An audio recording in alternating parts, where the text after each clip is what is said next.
Taong 2001, sa kasagsagan ng Undas, isang karumal-dumal na krimen ang gumimbal sa isang bayan nang matagpuan ang mga bangkay ng isang matandang mag-asawa na walang mga ulo at kamay. Isang veteranong magpo-popcorn na may 30 taon ng karanasan ang nagsindi ng kanyang makina, ngunit sa halip na bumangon ang matamis na amoy ng nilulutong mais, isang malansang amoy ng dugo ang kumalat sa hangin. Sa pagtataka, binuksan niya ang isang sako ng harina na nakapuwesto sa tabi ng labasan ng makina. Bumulwak mula rito hindi ang popcorn, kundi ang tinadtad na katawan ng matandang lalaki. Naging isang bangungot ang buong palengke. Agad na dinakip ng mga pulis ang may-ari ng katabing pwesto ng karning baboy dahil sa kanyang apron na puno ng dugo. Tila matatapos na ang kaso bilang isang brutal na pagpaslang, ngunit pagkalipas ng 15 taon, ang nasabing magkakarne na nagdusa sa kulungan para sa isang kasalanang hindi niya ginawa, ay namatay at nag-iwan ng isang sulat. Alam ng makina ang lahat. Dahil dito, ang investigasyon ay bumalik sa simula. Hinalughog ng mga investigador ang bawat junk shop sa buong bansa para hanapin ang makinang inaakalang na ibenta na bilang tsatara. At doon, nabunyag ang isang nakagigimbal na katotohanan. Sa loob ng pressure tank ng makina, na nabuksan sa unang pagkakataon sa loob ng 15 taon, may mga bakas ng kuko na tila nagmamadaling kumaskas, kasama ang mga sunog na tissue ng tao. Bakit sinubukan ng salarin na lutuin ang bangkay sa loob ng makina? Ang magkakarne nga ba talaga ang may sala? Sa dulo ng kasong ito, may naghihintay na katotohanang hindi inaasahan. Ano nga ba ang nasa likod ng lahat ng ito? Simulan na natin. Ano yan? Dugo ng tao yan. Bangkay ng tao. Taong 2001, isang malagim na krimen ang naganap nang matagpuan ang mga bangkay ng isang matandang mag-asawa na walang ulo at kamay. Ang mas nakakagulat, natagpuan ang mga ito sa loob ng isang makina ng popcorn sa isang palengke sa probinsya. 4 na oras bago ang lahat. Setyembre 2001, bisperas ng Undas. Ang bukang liwayway sa palengke ng San Celestino ay nababalot sa isang napakakapal na hamog. Ang mga yabag ng mga nagmamadaling tindero ay tila nalulunod sa hamog, nagiging mga bulungan na lamang. Sa bukana ng palengke, si Mang Lito, ang magpo-popcorn na 30 taon nang nasa pwestong iyon, ay nagsisindi na ng kanyang makina. Isang matandang ale ang unang customer. Galing sa pagsasaka, inabot nito ang isang takal ng mais. Sanay na sanay, isinali nito ni Mang Lito sa makina, kasabay ng isang ngiting nagpapakita ng kanyang kabaitan. Naku, Aling Remedios, mukhang maganda ang ani ninyo ngayon ah. Ang gaganda at bilog ng mga butil ng mais. Oo, Lito. Ikaw din. Abala ka na para sa undas, ano? Pakidagdag mo ng asukal at mantikilya para sa mga apo ko. Walang problema. Alam niyo namang eksperto ako sa timpla. Isinalin ni Mang Lito ang bagong lutong popcorn sa isang supot na plastik. Ipinapakita ang kanyang kakaibang galing sa paggalaw ng kamay. Hinawakan niya ang bibig ng supot, pinihit ang kanyang pulso ng 1 beses at muli sa kabilang direksyon ng 2 beses bago ito itali. Isang napakahigpit at pulidong buhol. Nang makaalis ang customer, sinamantala ni Mang Lito ang pagkakataon, binuksan niya ang gas valve sa pinakamalakas na setting para painitin ang walang lamang makina para sa susunod na salang. Karaniwan, amoy ng matamis na mais ang kakalat sa paligid, ngunit habang umaakyat ang pressure gauge sa pulang linya, isang kakaibang amoy ang nagsimulang sumingaw mula sa mga siwang ng makina. Ito ay malansa at nakasusuka, tila amoy ng nabubulok na karneng sinusunog. Anong amoy to? May tagas ba ang gas? Inamoy-amoy ni Mang Lito ang paligid ng makina. Sigurado siyang walang laman ito, ngunit ang pressure valve ay bahagyang nanginginig at ang hiss na tunog nito ay mas malakas kaysa karaniwan Nang yumuko siya para tingnan ang takip, isang bagay ang pumukaw sa kanyang pansin. Sa tabi mismo ng labasan ng popcorn, kung saan niya itinatali ang isang lumang sako ng harina para saluhin ang mga tira-tira. Isang mamula-mulang likido ang tumutulo at kumakalat sa malamig na sementadong sahig. Ano to? Langis ba? Nanginginig ang mga kamay ni Mang Lito na kinalagan ang buhol ng sako. Nang matanggal ang tali, isang mabigat na laman ang bumulwak palabas.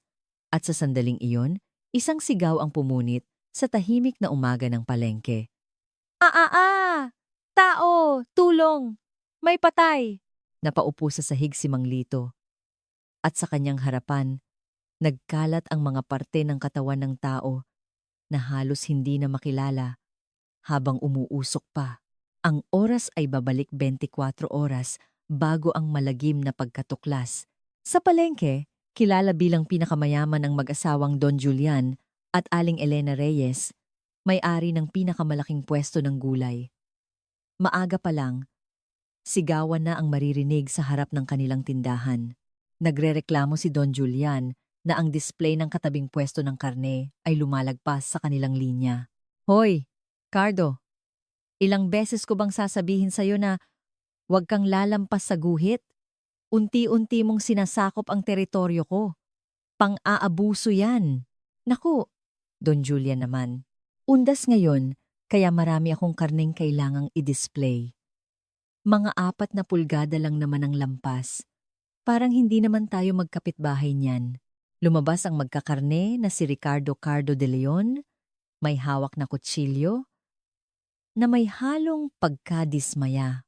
Ngunit ang asawa ni Don Julian ay mas matindi pa. Aba, tingnan mo't may dala pang kutsilyo. Mananagayata, parang hindi na tayo magkakilala. Tinitiis na nga namin. Yang amoy dugo ng pwesto mo. Tapos ngayon gusto mo nang sakupin ang tindahan namin. Ano po, Aling Elena? Sobra na po yata ang sinasabi ninyo. Amoy dugo? Pwesto po ito ng karne. Natural lang na amoy karne. Ano pong gusto ninyo? Amoy bulaklak? Manahimik ka! Alisin mo! Yang display mo. Kung hindi, ako mismo ang sisira niyan. Sinipa ni Don Julian ang mesa ni Cardo. At ang mga karneng baboy na nakadisplay ay gumulong sa maruming sahig. Biglang namula ang mukha ni Cardo. Ibinagsak niya ang hawak na kutsilyo sa sangkalan. Isang malakas na tung ang umalingaw-ngaw. Hayop kayo! Anong tingin ninyo sa akin? Mamayang gabi, magkakamatayan tayo. Gigilingin ko kayo ng pino. Tandaan ninyo yan. Dahil sa nakamamatay na sigaw ni Cardo, napahinto ang mga dumadaan at nagbulungan. Naku, nagsimula na naman. Bulong ng may-ari ng pwesto ng tuyo sa katabi. Grabe ang kasakiman ng mag-asawang yan. Baka kung ano pang magawa ni Cardo. Oo nga, mainitin pa naman ang ulo niyan. Tingnan mo kung paano isinaksak yung kutsilyo. Parang papatay talaga. Naawat lang ang away ng mamagitan ng ibang tindera. Pero hindi pa rin nawala ang galit ni Cardo. Buong araw siyang naghihimutok sa loob ng kanyang pwesto, padabog na hinihiwa ang mga karne. Nang gumabi na at malapit nang magsara ang palengke, inilagay ng mag-asawang Reyes ang kanilang kita sa araw na iyon sa isang bag. Mahal, umuwi na tayo ng maaga. Baka mamalasin pa tayo sa baliw na yon. Sige, kailangan nating bumalik ng madaling araw bukas para sa undas. Sinulyapan nila ng masama ang pwesto ni Cardo, ibinaba ang kanilang rolling shutter at naglakad sa dilim. Ngunit ang ilaw sa pwesto ni Cardo ay nanatiling bukas hanggang hating gabi. Mag-isa siyang nakaupo, nilalaklak ang isang bote ng gin habang nakatitig sa kutsilyong nakasaksak sa sangkalan. Sinabi kong gigilingin ko kayo, di ba? Hintayin niyo lang. Pagbabayaran niyo ang pagyurak sa pagkatao ko. Lampas na ng hating gabi. Maging ang mga ilaw sa poste ay kumukurap-kurap na. Tanging ang ihip ng malamig na hangin ang maririnig sa eskinita. Bandang 2:00 ng madaling araw, ang security guard na si Mang Jose ay nagroronda sa eskinita sa pagitan ng pwesto ng karne at popcorn. Bigla, may narinig siyang tila isang mabigat na bagay na kinakaladkad. Ano yon? Pusa siguro.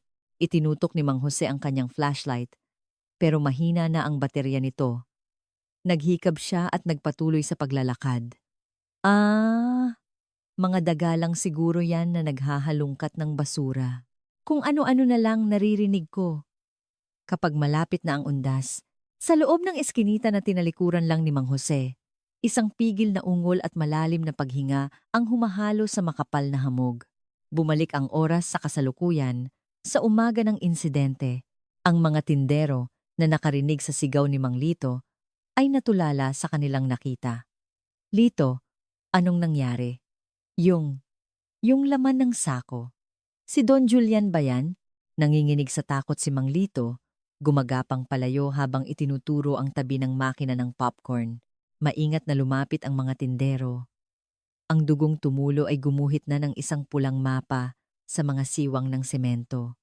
Sa loob ng sako, nakita ang mga punit na damit at ang gintong relos na laging suot ni Don Julian. Relos to ni Don Julian, di ba? Diyos ko! Sila ba tong mag-asawa? Tumawag kayo ng pulis. Bilis! Ang palengke ay naging isang magulong eksena. Hindi nagtagal, ang tunog ng sirena ng pulis ay bumasag sa katahimikan ng madaling araw. Isang dilaw na police line ang pumalibot sa pwesto ni Mang Lito. Ang mga taga-Soko, scene of the crime operatives, ay nagsimulang kumilos. Nakatulala at nanginginig pa rin si Mang Lito sa tabi ng makina. Nilapitan siya ng isang investigador. Kayo po ba ang unang nakakita? Kailangan po naming malaman ang eksaktong nangyari. Ngunit si Mang Lito ay nasusuka lamang at umiiling. Sa gitna ng halo-halong amoy ng dugo at init ng makina, isang boses ang narinig mula sa radyo ng investigador. Sir, wala po sa bahay nila ang mga biktimang sina Julian Reyes. At ayon sa mga testigo, ang katabing magkakarne na si Ricardo de Leon ay nagbanta ng pagpatay sa kanila kahapon. Ang mga mata ng mga investigador ay napunta sa nakasarang rolling shutter ng pwesto ni Cardo. Sa gitna ng mahamog na palengke, isang sako na may lamang karumal-dumal na bangkay, isang makinang umuusok, at sa tabi nito, isang pwestong mahigpit na nakasara. Ang simula ng trahedya ay nagsimula sa isang pamilyar na lugar nang walang anumang babala, unang itinala ng mga taga-Soko ang lokasyon ng sako. Ang sako ng harina na puno ng dugo ay nakatayo sa tabi ng labasan ng makina ng popcorn ni Mang Lito, tila isang basurang basta na lang itinapon. Ang amoy mula rito ay hindi maipaliwanag. Matapos suriin ang laman, sumimangot ang pinuno ng team at nag-report, Major, malala ang sitwasyon. Pinutol ang ulo at parehong kamay, kaya imposibleng makakuha ng fingerprints o facial recognition. Ano? Walang ulo at kamay? Paano natin makikilala? Kailangan nating tingnan ang damit at mga gamit. May nakita kaming mga resibo at susi ng sasakyan sa bulsa ng jacket. Tumutugma ito sa sasakyan ni Julian Reyes. Nang matukoy ang pagkakakilanlan, mas bumilis ang kilos ng mga investigador. Sinimulan nilang tanungin ang mga tindero sa labas ng police line. Lahat sila ay takot na ikinuwento ang pag-aaway ni na Don Julian at Cardo. Sir, yung tingin ng magkakarne na yon kahapon, parang demonyo. Isinaksak niya yung kutsilyo sa sangkalan sabay sigaw. Totoo po yan! Narinig ko mismo. Mamayang gabi, magkakamatayan tayo. Gigilingin ko kayo ng pino. Yan po ang sabi niya. Hindi ko akalain na literal pala niyang gagawin. Gigilingin. Isang konkretong banta ng pagpatay. Para sa mga investigador, ito na ang pinakamalinaw na motibo. Agad silang nagtungo sa pwesto ni Cardo at pinuwersang buksan ang shutter. Sa loob ng isang maliit na kwarto, natagpuan nila si Cardo, nakasuot lang ng shorts, mahimbing na natutulog dahil sa kalasingan. Ricardo de Leon. Inaaresto ka namin. Sa salang pagpatay at paglapastangan sa bangkay. May karapatan kang, ano ba to? Sino kayo? Bakit kayo pumapasok sa pwesto ko ng nakasapatos? Gulat at hindi pa rin maintindihan ni Cardo ang nangyayari. Pero marahas siyang pinusasan ng mga pulis. Ang loob ng kanyang pwesto ay parang set ng isang horror film. Sa mga estante, nakahilera ang matatalim na kutsilyo at lagari para sa buto. Sa isang sulok, isang malaking meat grinder ang nakabukas. Ang lahat ng kagamitan para isakatuparan ang kanyang banta ay naroon. Agad na pinatay ng Soko ang mga ilaw at nag-spray ng luminol. Sa dilim, isang asul na liwanag ang lumitaw sa apron ni Cardo, sa kanyang mga bota, at sa sahig malapit sa drainage. Major! May reaction! Maraming bakas ng dugo sa apron at drainage. Sabi na nga ba, siya ang may gawa. Sinubukan niyang hugasan para itago ang ebidensya. Para sa mga pulis, ang asul na liwanag na iyon, ang smoking gun, ang tiyak na ebidensya. Kahit na lumabas sa paunang pagsusuri ng crime lab na posibleng dugo ng baboy ang mga iyon, hindi ito pinansin ng mga investigador.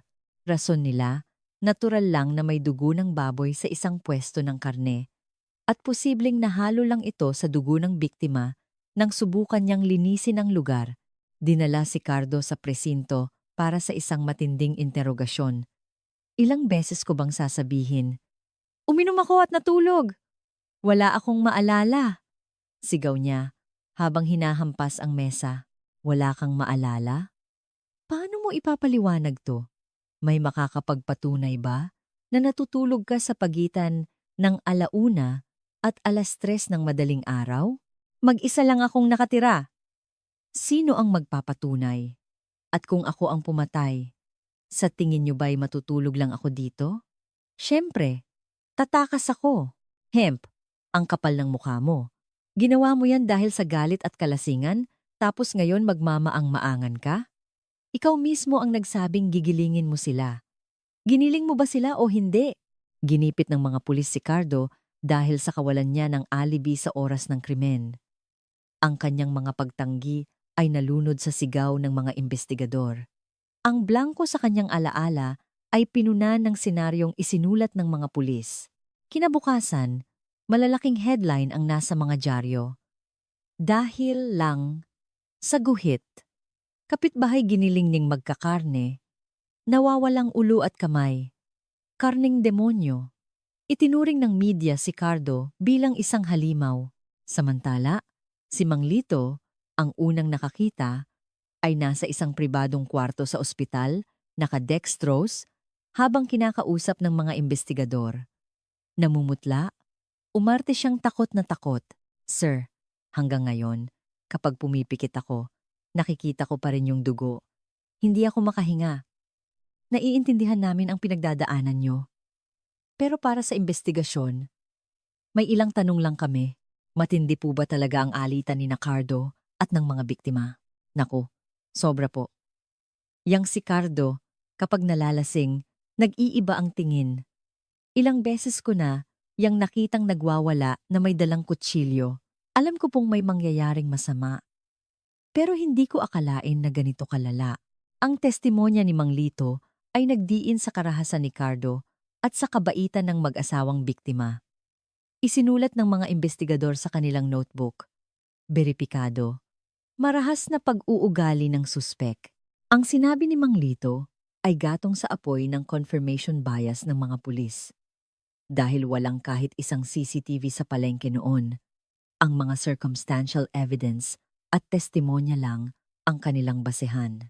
Dahil malapit na ang undas at kailangang patahimikin ang nag-aalalang publiko, tinawag ng hepe ang pinuno ng investigasyon.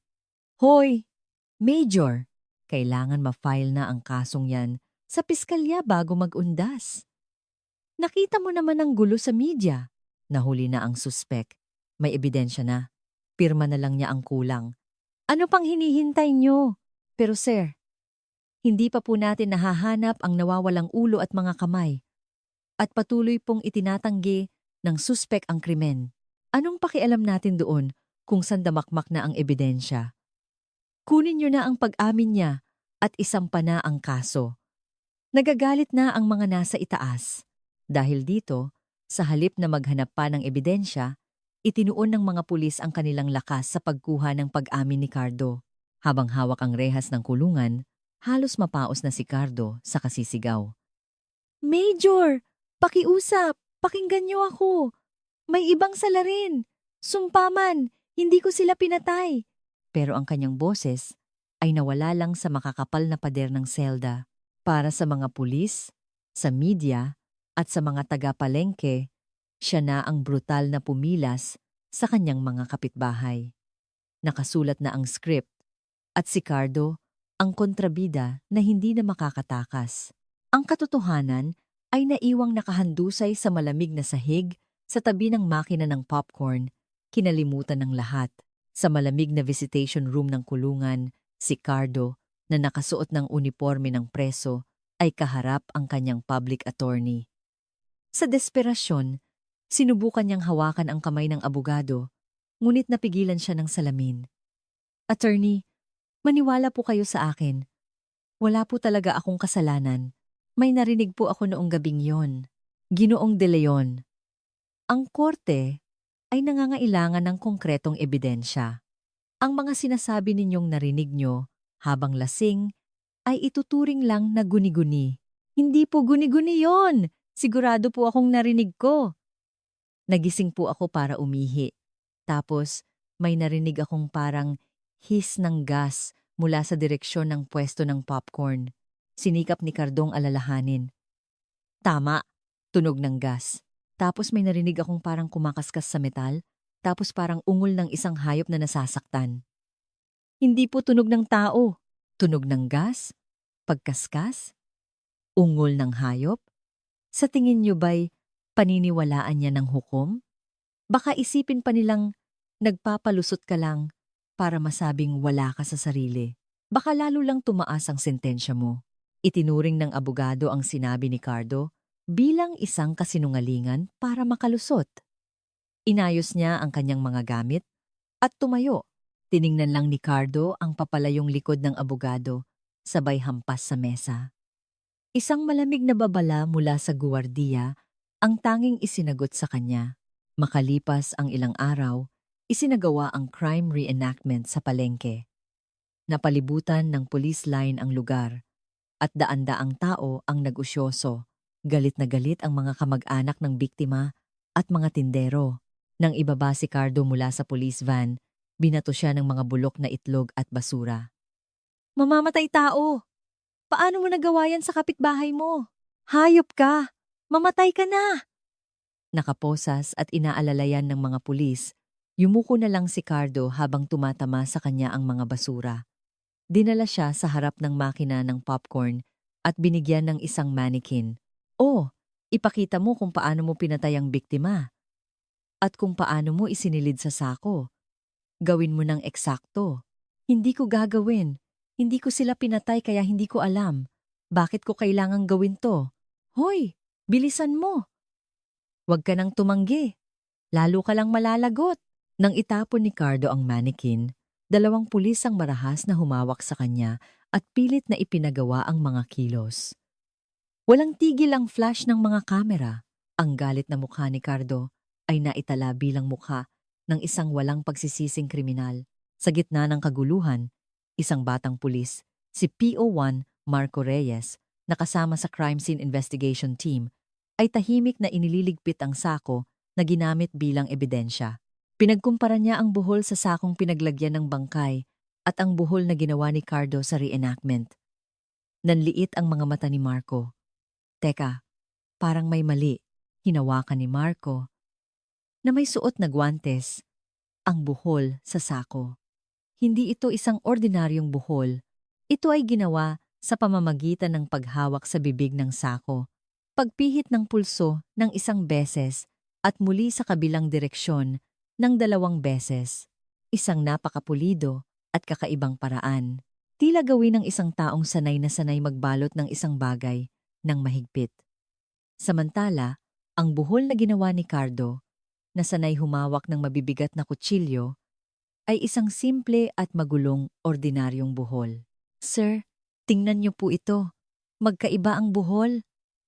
Anong magkaiba? Buhol yan. Pareho lang. Hindi po, sir. Tingnan niyo po itong buhol sa ebidensya. Ginamitan po ito ng pulso. Kakaiba ang pagkakapilipit. Gawi po ito ng isang tao. Ibang-iba po sa ginawa ng suspek. Posibleng ang salarin ay may ganitong nakasanayan sa pagtatali. Sinubukan ni Marco na isama sa report ang kanyang obserbasyon, pero tinapik lang siya sa balikat ng kanyang pinuno. Hoy, Marco, nagdadrama ka ba? Kapag natataranta ang tao, kung ano-anong buhol ang nagagawa. Hindi yan importante. Pero sir, usapin po ito ng habit. Isang unconscious pattern. Manahimik ka! May dugo sa apron niya. Nagbanta siya. Wala siyang alibi. Halos umamin na siya. Sisirain mo pa ba ang kaso dahil lang sa isang buhol? Hayaan mo na yan. Napmordido ni Marco ang kanyang labi. Pero tumalikod na ang kanyang pinuno para harapin ang mga reporter. Isang maliit pero mahalagang hibla ng katotohanan ang natabunan ng kayabangan at pagkiling ng mga investigador. Samantala, sa burol ng mag-asawang Reyes, hindi kalungkutan ang namamayani kundi kasakiman. Nang malaman na wala silang anak, dumagsa ang mga malalayong kamag-anak na hindi man lang nila nakikita. Sa halip na umiyak, abala sila sa pagkukwenta kung magkano ang ari-ari ang naiwan. Pinsan, sa batas, mas malaki ang karapatan ko. Anong sinasabi mo? Ako ang nagbayad ng pagkain sa ika. 70 kaarawan ni Julian. Ako ang mas may utang na loob. Nagkasakitan at nagsigawan ang mga kamag-anak. Napailing na lang ang mga taga-palengke. Tingnan mo sila. Wala pang laman yung kabaong dahil di pa nakikita ang buong bangkay. Pero, pera na ang pinag-aawayan. Kawawa naman ang mga namatay. Pagod na sa lahat ng trahedya, gusto na lang ng mga taga-palengke na makalimot at ang kanilang galit ay napunta sa naiwang pamilya ni Cardo. Ang asosasyon ng mga tindero ay nagpasimula ng isang signature campaign para paalisin sila. Sa tuwing sinusubukang buksan ng asawa at anak ni Cardo ang kanilang pwesto, binabato sila ng asin at minumura. Ang kakapal ng mukha nyo!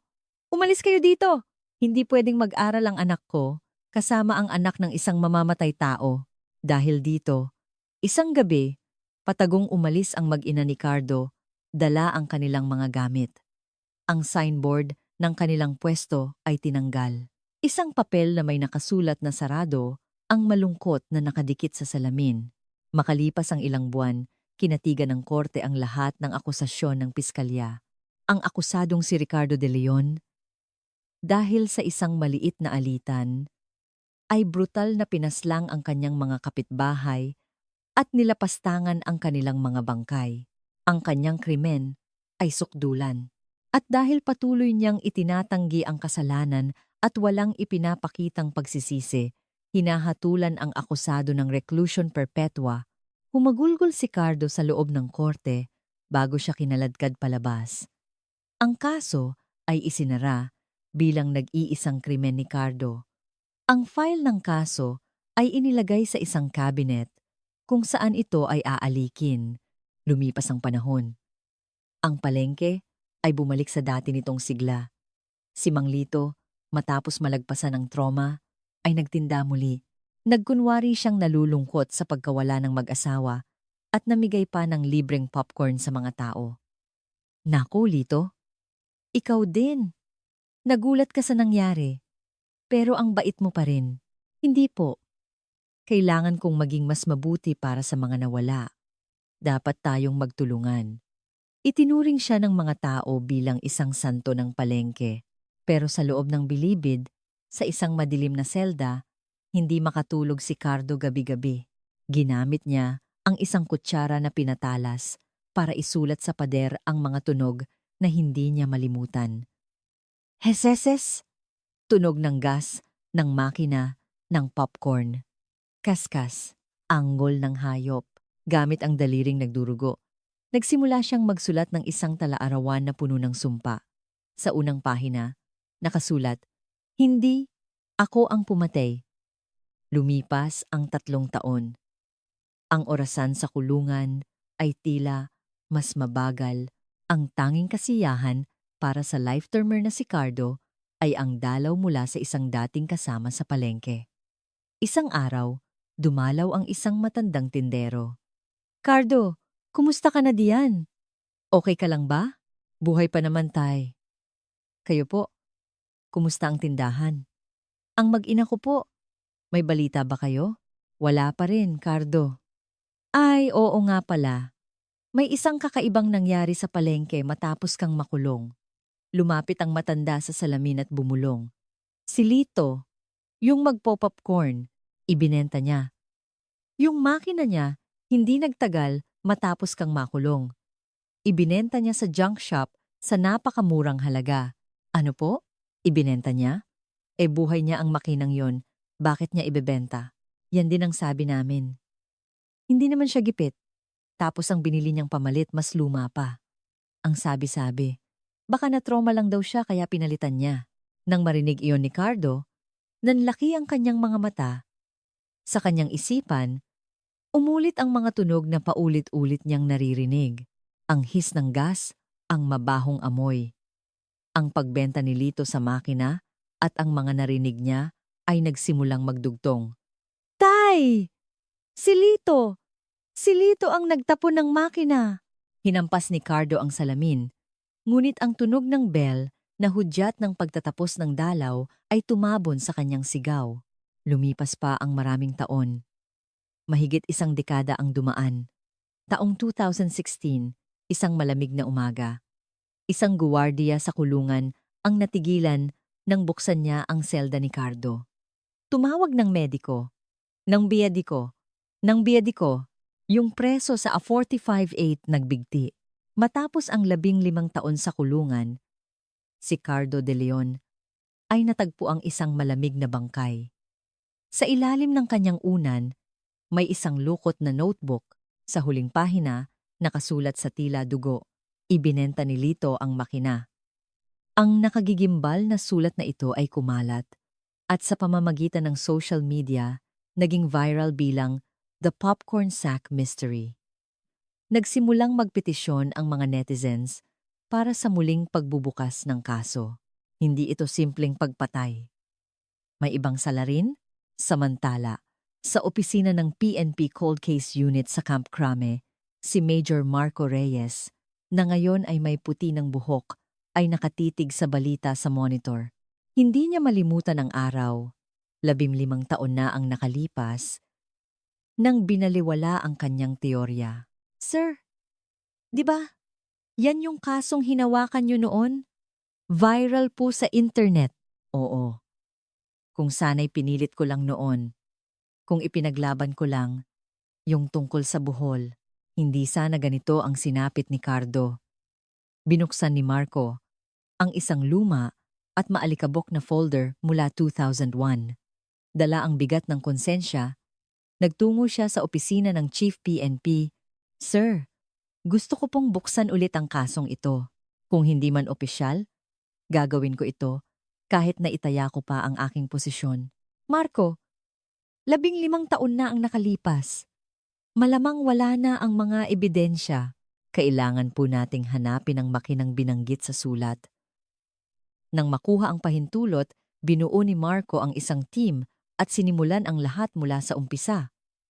Una, sinuri nila ang nakaraan ng mag-asawang Reyes. Ang inaakalang simpleng maggugulay ay may ibang sikreto. Sir, tingnan niyo po ito. Regular na may malalaking cash withdrawal sa bank account ng mag-asawang Reyes. Pautang? Hindi lang sila maggugulay. Opo. Sila po ay mga 5,000. At napakabrutal maningil. May mga record na kapag hindi makabayad, kinukuha nila ang pwesto o binubugbog. May ebidensya rin po na isang mataas na opisyal ng pulis noon ang tumanggap ng suhol para pagtakpan sila. Ang katotohanang hindi sila simpleng biktima ay nagbukas ng posibilidad ng ibang motibo.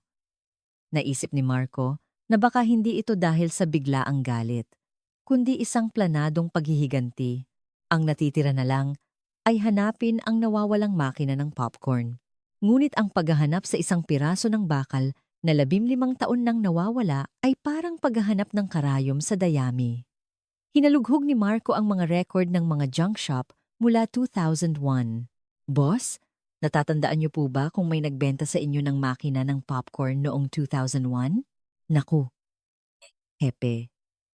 Tone-toneladang bakal ang pumapasok dito araw-araw. Paano ko matatandaan yun? Malamang tinunaw na yun. Matapos ang maraming pagkabigo sa isang liblib na junk shop sa kabundukan ng Cordillera, isang matandang may-ari ang kumunot ang noo nang makita ang litrato. Makina ng popcorn? Yung bilog at mabigat? Meron akong isa dito. Talaga po? Hindi niyo po tinunaw? Kakaiba kasi ang kuwento niyan, kaya natandaan ko. Mga 15 taon na ang nakalipas, may isang lalaking dumating dito, sakay ng truck, sabi niya. Hindi na niya kailangan ng bayad. Basta ilibing ko lang daw sa isang lugar na walang makakaalam. May multo raw kasi yung makina. Ilibing? Biglang bumilis ang tibok ng puso ni Marco. Sa tulong ng may-ari, narating nila ang isang sulok ng junk shop na tinubuan na ng matataas na damo. Isang backhoe ang nagsimulang maghukay. Unti-unti, isang kalawanging bakal ang lumitaw. Ito ang luma at puno ng putik na makina ni Mang Lito. Tila isang malaking kabaong na mahigpit na nakasara. Nahanap natin. Nahanap natin. Hinaplos ni Marco ang makina at nanginginig na nagradyo. Central! Nandito kami sa Cordillera. Nakuha na ang target. Ipadala agad sa crime lab. Ingatan ng husto. Bawal masira. Habang isinasakay sa truck, ang bawat kalampag ng makina ay tila nagpapahiwatig ng katotohanang 15 taon nitong itinago.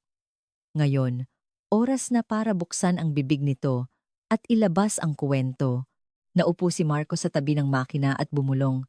Cardo, sandali na lang. Tatanungin natin mismo itong bakal na to kung nagsasabi ka ng totoo.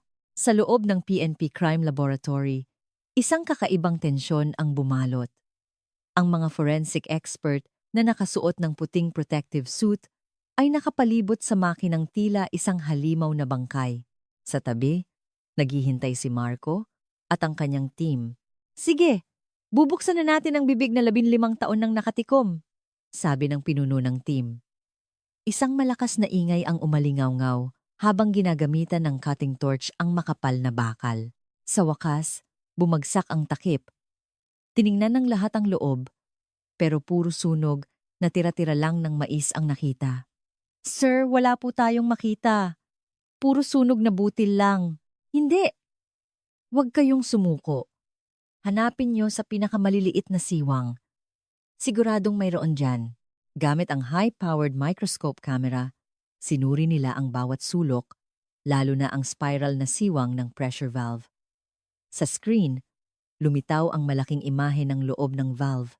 Biglang napahinto ang isang technician. Teka sir, may kumikinang sa loob ng siwang ng tornilyo. Kumikinang? Bakal? Nang i-zoom in, isang maliit na gintong bagay ang lumitaw sa gitna ng makapal na grasa. Maingat itong kinuha gamit ang tiyan. Ito ay isang maliit na piraso ng metal, wala pang 3 mm. Ano yan? Parte ba ng makina? Tanong ni Marco. Hindi po, sir. Iba ang kulay at itsura. I-analyze natin ang composition. Pagkatapos ng 3 minuto, lumabas ang resulta. Major Marco, ito po ay dental gold alloy. Isang piraso po ng gold crown sa ngipin. Gold crown? Sigurado kayo? Opo. Iba po ang composition nito sa ordinaryong ginto. At nang tingnan ko ang autopsy record ni Julian Reyes noon, may nakalagay na may gold crown siya sa kanang bagang sa ibaba. Hindi lang ito nakumpirma dahil nawawala ang ulo. Nap-clenched fist si Marco. Pero hindi pa doon natapos. At ito pa po ang mas nakakagulat. Ang mga itim na bagay sa paligid ng gold crown, akala namin grasa lang. Pero ito po ay carbonized human adipose tissue. Sunog na taba po ng tao. Taba ng tao? Opo. Kahit sunog na, may natira pang DNA. Pwede nating ikumpara sa DNA ni Julian Reyes. Ito na po ang ebidensya, nagtaka si Marco. Pero paano nangyari yun? Nasa sako sa labas ng makina ang katawan. Paano napunta sa loob ng valve ang gold crown at taba? Ipinaliwanag ng technician ang isang karumal-dumal na teorya. Imposible pong mangyari yan. Kung nasa labas lang ang bangkay, isang paraan lang ang posible. Ipinasok ng salarin ang isang parte ng katawan, malamang ang ulo at mga kamay. Sa loob mismo ng makina, ipinasok niya, isinara, at pinainitan sa napakataas na temperatura. Dahil sa matinding pressure, sumabog ang tissue at sapilitang pumasok sa maliliit na siwang ng valve, katulad ng kung paano sumisingaw ang steam sa pressure cooker. Kinilabutan si Marco. Malinaw ang intensyon ng salarin. Hindi lang patayin, kundi lutuin at pasabugin ang mga ebidensya para maging abo at mawala ng tuluyan. Major, para magawa ito, kailangang alam na alam ng salarin ang bawat detalye ng makinang ito. Isang eksperto, sa sandaling iyon, nabura sa isip ni Marco ang pangalan ni Cardo. Isang tao lang ang pumasok sa kanyang isipan. Ang taong 30 taon nang ginagamit ang makinang iyon. Ang taong kabisado kung kailan ito sasabog, kung paano ito kontrolin, ang santo ng palengke. Si Mang Lito, si Lito. Siya ang may gawa. Biktima lang si Cardo. Agad na nag-utos si Marco. Imbestigahan ang bawat galaw ni Lito noong 2001. Kailan niya ibinenta ang makina? Kailan siya bumili ng bago? Bawat minuto. Nalaman nila na isang araw lang matapos ang krimen, agad na ipinagbili ni Lito ang makina sa napakamurang halaga at nagmadaling bumili ng mas lumang pamalit. At may kakaiba pa siyang hiling sa may-ari ng junk shop. Ilibing ito at huwag tunawin dahil malas. Binuklat ni Marco ang lumang file at binilugan ang pangalan ni Lito. Ang unang nakakita na nagkunwaring biktima ay siya na ngayong pangunahing suspek. Sir, sabi ni Lito sa testimonya niya noon, wala raw siyang maalala dahil sa sobrang takot. Walang maalala? Kalokohan! Siya mismo ang nagpasok ng tao sa makina, tapos di niya maalala? Nagniningas ang mga mata ni Marco. Hindi nagsisinungaling ang siyensya. Ang 3mm na piraso ng ginto at ang sunog na taba ay tahimik na nagkukuwento ng lagim ng madaling araw na iyon. Sir, ano na pong gagawin natin? Si Lito, isa ng respetadong negosyante ngayon. Arestuhin na po ba natin? Hindi pa. Matalino yon. Sasabihin niyang baka may ibang naglagay doon. Kailangan natin ng mas matibay na ebidensya. Itinuro ni Marco ang timeline sa whiteboard. Bakit siya nabigo? Bakit hindi niya natapos ang pagsunog? Nasa pagitan ng oras ng krimen at oras ng pagkatuklas ang sagot. Naisip ni Marco ang madaling araw na iyon. Nagplano ng perpektong krimen ang salarin, pero may isang bagay na pumigil sa kanya. Ang pagtuklas kung ano iyon ang kanilang susunod na misyon. Sa isang bakanteng lote, isang replika ng makina ng popcorn ang inihanda. Layunin ng eksperimento. Alamin kung gaano katagal sunugin ang isang parte ng katawan. Ginamit nila ang ulo ng baboy na may kaparehong densidad sa bungo ng tao. Simulan na. Sinindihan ng apoy. Imbes na matamis na amoy, isang nakasusukang amoy ng nasusunog na protina ang kumalat. Pagkatapos ng 1 oras at 10 minuto, itinigil ang eksperimento. Ayon sa resulta, kailangan ng mahigit 1 oras sa ilalim ng high-pressure heat para tuluyang matunaw ang laman at humiwalay sa buto. Pagkatapos, kapag pinasabog, magiging abo na lang ito. So, kailangan niya ng at least 1 oras at 20 minuto para sa perpektong krimen? Tanong ni Marco. Isinulat niya ang numerong iyon. Ayon sa record, dumating si Lito sa palengke ng 4:30 ng umaga. Ang bangkay ay natagpuan ng 6. Teka, may mali.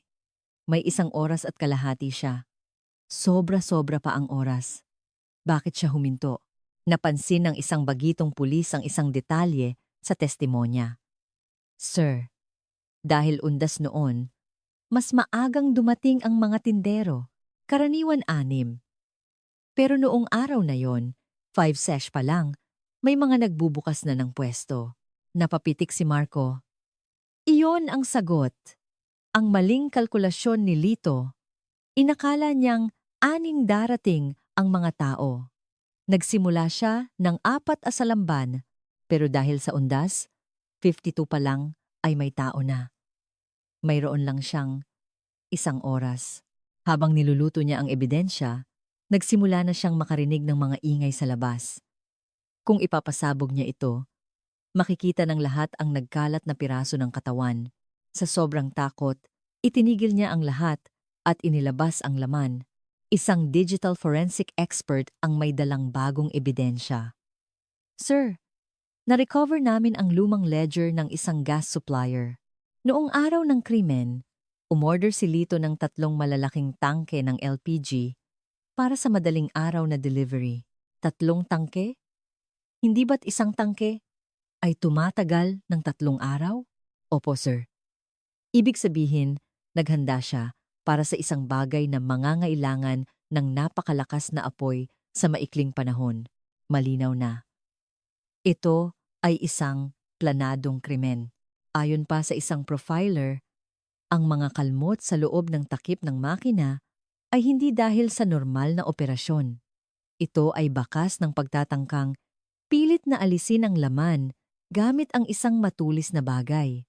Sinuri muli ni Marco ang alibi ni Lito. Sabi niya'y nasa ibang lugar siya noong gabi bago ang krimen. Tinanong nila ang isang matandang kapitbahay. Ah, si Lito. Naalala ko. Nakita ko siyang lumabas ng hating gabi. May dalang toolbox, sabi niya. Aayusin lang daw niya ang makina para sa undas. Ang lahat ng ebidensya ay tumuturo kay Lito. Naalala ni Marco ang kakaibang buhol. Hindi iyon gawin ng isang tindero. Iyon ay pirma ng isang mamamatay tao. Alamin niyo kung nasaan si Lito ngayon. Sir, nasa isang awards night po siya. Tatanggap ng parangal bilang Outstanding Entrepreneur of the Year. Outstanding Entrepreneur? Anong kalokohan yan? Isinukbit ni Marco ang kanyang posas. Oras na para tapusin ang palabas niya. At isa pa. At isipin niyo. Ipinasok niya ang kamay niya sa isang kumukulong makina para kunin ang ebidensya. Imposibleng hindi siya napaso. Paso. Kaya pala laging naka-long sleeves ang taong yun, kahit tag-init. Nasa ilalim ng damit niya ang sagot. Ang sayaw na nakita ng taong grasa ay hindi sayaw ng kasiyahan, kundi sayaw ng isang taong nasusunog ang balat sa sakit. Tara na, bubuksan natin ang manggas niya at ilalabas ang katotohanang matagal na niyang itinatago. Nag-imbestiga pa si Marco at nalaman ang pinakamatinding motibo. Ang mga magulang ni Lito ay taga-probinsya na nabiktima ng 5006 ng mag-asawang Reyes. Sila ang dahilan kung bakit nasira ang kanilang pamilya at namatay sa sama ng loob ang kanyang mga magulang. Ito ay isang paghihiganting 20 taon niyang binalak. Nagpanggap siyang mabait na kapitbahay. Habang hinihintay ang tamang panahon, kinausap din nila ang taong grasa na nasa isang mental facility na. Nang ipakita ang litrato ni Lito, sumigaw ito. Demonyo! Sumasayaw na demonyo! Mainit! Nasusunog ang braso niya. Malinaw na ang lahat. Samantala, sa kanyang opisina sa isang mataas na gusali sa Makati, si Mr. Lito Manansala, CEO of ML Foods, ay hindi mapakali. May nakahandang bag na may lamang pera at pasaporte sa kanyang mesa. Naramdaman na niyang may sumusunod sa kanya. Tumawag siya sa isang contact. Handa na ba ang bangka? Kailangan kong umalis ngayong gabi. Ano? Puno ng pulis ang daungan? Biglang bumukas ang pinto ng kanyang opisina. Mga pulis po, sir! Tumakbo si Lito, patungo sa fire exit. Pero bago iyon, sinigurado niyang nakabutones ang kanyang mamahaling long-sleeve shirt hanggang sa dulo. Ayaw niyang makita ni Numan ang marka ng kanyang kasalanan. Nang dumating ang mga pulis, wala na siya. Tumakas siya. Isara ang buong building. Nagsimula ang isang high-speed car chase sa gitna ng traffic ng EDSA. Nagwawala si Lito. Binabangga ang mga sasakyan. Kinorner siya ng mga pulis. Pero imbes na huminto, mas lalo pa niyang binilisan. Isang malaking truck ang biglang lumiko. Isang malakas na bang ang yumanig sa kalsada. Ang sasakyan ni Lito ay nayupi. Duguan at sugatan, lumabas siya. Yakap-yakap pa rin ang bag ng pera. Bigla siyang bumunot ng kutsilyo. "Huwag kayong lalapit! Papatayin ko kayo! Ibaba mo ang kutsilyo. Tapos ka na." Mga hayop sila. Pinatay nila ang mga magulang ko. Hustisya ang ginawa ko. Sumugod siya kay Marco. Pero bago pa siya makalapit, isang taser gun ang tumama sa kanyang dibdib. Bumagsak si Lito, nangingisay. Dinakma siya ng mga pulis at pinusasan. Sa harap ng daan-daang taong kumukuha ng video, lumapit si Marco. "Tapos na ang palabas mo, Lito. Ngayon, ipakita natin sa lahat kung bakit ka sumayaw. 15 taon na ang nakalipas." Marahas na pinunit ni Marco ang manggas ng damit ni Lito. Isang kolektibong hininga ng gulat ang narinig mula sa mga tao. Ang dalawang braso ni Lito, mula pulso hanggang siko, ay isang malaking masa ng sunog na balat, isang karumal-dumal na peklat na tila kaliskis ng ahas, resulta ng pagpasok ng kanyang mga braso sa isang kumukulong bakal. Ito ang ebidensya, ang marka ng paghihirap mo nang subukan mong sunugin ang isang tao. Napayuko si Lito. Ang peklat sa kanyang mga braso ay ang hiyaw na 15 taon niyang itinago. Ito ang selyo ng demonyo. Sa interogasyon, matapos ipakita ang lahat ng ebidensya, ang gold crown, ang peklat at ang video ng kanyang kakaibang pagbuhol, sumuko si Lito at tumawa ng mapait. "Hay, yung makina pa rin pala ang maglalaglag sa akin." Inamin niya ang lahat, ang paghihiganti, ang plano, ang pagpasok sa ulo at kamay sa makina, ang pagkataranta ng dumating ang mga tindero, ang pagpasok ng kanyang mga kamay sa kumukulong bakal, ang sakit na tila impyerno, at ang pagsisi sa lahat kay Cardo. Kasalanan din niya, yon. Kung hindi sila nag-away dahil sa 4 na pulgadang espasyo, hindi sana ako magkakaroon ng pagkakataon dahil sa kasakiman mo. Isang inosenteng tao ang namatay sa kulungan, sigaw ni Marco. Pinatay mo hindi lang ang mag-asawang Reyes, kundi pati na rin si Cardo at ang kinabukasan ng kanyang pamilya. Sa araw ng paglilitis, humagulgol sa korte ang anak ni Cardo, si Jinky. Sa loob ng 15 taon, tinawag akong anak ng mamamatay tao. Tumakas kami, nagpalit ng pangalan, nabuhay sa takot. Pero sa bawat sulat ng tatay ko, sinasabi niyang inosente siya. Ninakaw ng taong ito ang buhay ng tatay ko. Hinatulan si Lito Manansala ng reclusion perpetua habang buhay na pagkabilanggo. Ang kaso ay nag-udyok ng reforma sa sistema ng hustisya na tinawag na Batas de Leon. Makalipas ang 1 taon, sa isang bagong paglilitis, opisyal na idineklara si Ricardo Cardo de Leon na not guilty. Sa labas ng korte, yakap ang litrato ng ama, umiyak si Jinky. "Tay, narinig mo ba? Malinis na ang pangalan mo. Pwede ka nang magpahinga." Ginamit ni Jinky ang danyos na ibinayad ng gobyerno para bumalik sa palengke. Sa dating pwesto ng kanilang karinderya, nagtayo siya ng isang maliit na kainan, Cardo's Place. Humingi ng tawad ang mga dating tindero. "Patawarin mo kami, Jinky. Kami ang pumatay sa tatay mo. Tapos na po yun."